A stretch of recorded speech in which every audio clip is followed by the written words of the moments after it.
Thanks for listening to this audio summary of the July 2025 Assured Briefing. I'm Bill Wilt, and I'll talk you through the main points of this month's briefing. Now, we recently spent time reconstructing a series of quarterly rate changes from 2004 to 2024 by line of insurance. The data is from the CIAB. That information is great to have, but kind of like the dog that finally catches the car, we were left wondering, now what? So in this briefing is our first attempt to use that data constructively.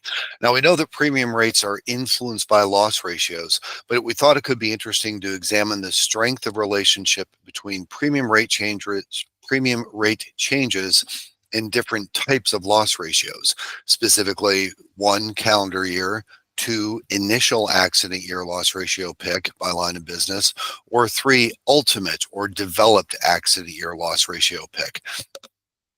Correlation, causation, doesn't much matter. Our focus in this note was just seeing what we could see and hopefully find some thought-provoking ideas. Our takeaways from the analysis are as follows. The commercial auto loss ratio is most highly correlated with calendar year loss ratios. So we'd suggest that commercial auto rates will start to move lower, if they ever start to move lower, when reserve development subsides. Workers' compensation rates, on the other hand, were most highly correlated with the initial accident year loss ratio pick. That's where the strongest relationship was. So workers' comp loss ratio rates might ultimately start to move higher when initial accident year loss ratio picks move higher. Commercial property rates will move with loss experience. Rates in all 3 loss ratio types that we looked at showed roughly equal strength in their relationship, and rates for general liability will be influenced by the actuarial selections for older accident years, in turn by reserve development. The market won't be much moved, notably higher or lower by the initial accident year loss ratio selections, where the strength of the relationship between rates and loss ratios was nearly zero. We'd love to hear whether you agree or disagree, and hope you have time to read the note. Our second note examines the fiscal year 2026 budget submitted by the White House to Congress. Now, our work is meant to be nonpartisan and just an assessment of the impact of the fiscal year 2026 budget as proposed by the White House on the P&C industry's premiums. We worked with what's called the skinny budget, which is sent by the White House or the Office of Management and Budget to the Senate Appropriations Committee in early May. We did that for a variety of reasons. The main one being that it's straightforward and understandable. It's kind of like the raw ingredients before it's thrown into the sausage maker. Now, the likely budgetary increases, which total $163 billion for the Department of Defense, Homeland Security, the VA, and to a very small extent, transportation, they touch a commercial premium base of about $55 billion in 2025 estimated premiums. The incremental spending the incremental spending from the budget increase could flow to manufacturing, construction, and to a lesser extent, healthcare to generate, we'd estimate, about $2 billion of incremental premiums. Conversely, most of the cuts, which also total $163 billion, are to aid and grant programs to federal workers, where really modest to no private sector premiums were being generated. In other words, most of the cuts don't result in lost premiums. That said, we'd expect some spillover in low-income real estate, nonprofit social programs. Cuts to university grants have and will likely to continue to result in some shuttered research departments and private sector layoffs. An estimate of commercial premiums lost could be approximately $1 billion on a $38 billion premium base. So the net impact could be about a $1 billion favorable increase in commercial premiums, but that's on a commercial premium base of over $500 billion annually. So it's really negligible. The main point is seems unlikely to be negative, thanks, of course, to Verisk and Market Stance for being able to use their tools to make those estimates. Our third note draws from the municipal liability data from the New York City's self-insurance program. Now, the city has really upped its game and created a claims dashboard with a nice aggregation and graphing capabilities. So realistically, this will probably be our last deep dive on the data, although we'll check in occasionally to understand what the claim trends are. You may recall we've been answering for many years, what's a personal injury claim worth in New York City? This year we have two answers.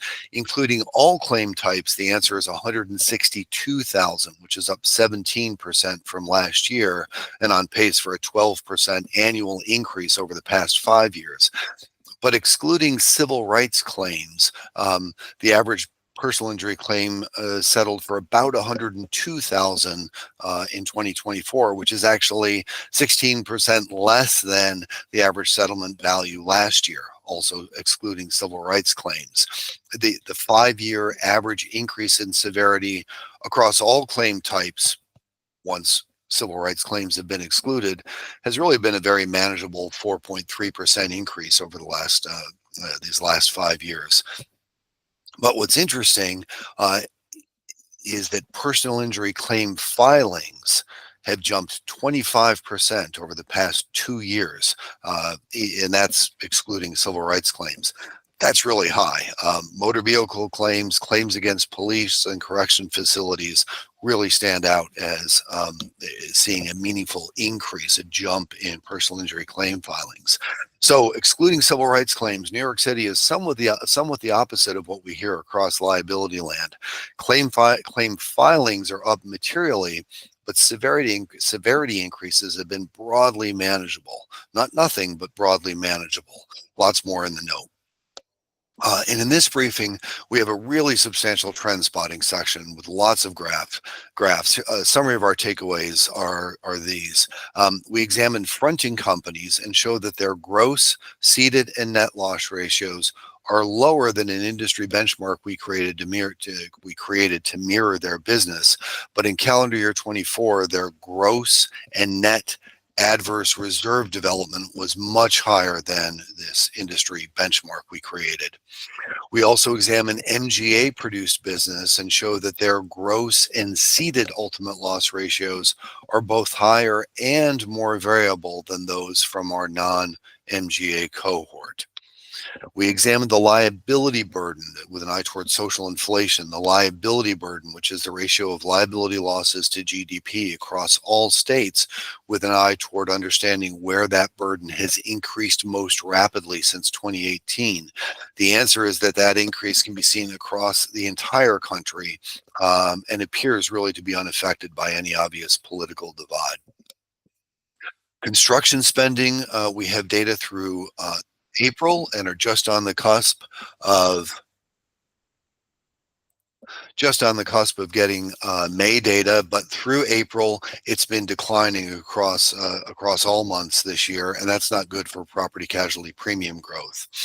Last, investment durations, which of P&C portfolios are at their highest in several years, which suggests to us that managers are expecting rates, particularly the 10-year treasury, the yield on the 10-year treasury to decline. That's not helpful if premium rates are softening across several major lines of business. And last, we wanted to see if personal umbrella loss ratios, which average an incredible 150 to 160% in calendar year 2024, if they're high in any particular regions or particular states. The short answer is they're high pretty much everywhere. Well, we hope you found that summary useful. Thanks for listening. Please remember that our work can be shared across subscribing organizations, so feel free to forward our work to colleagues and they can join our distribution list. Thanks again and have a great rest of your day.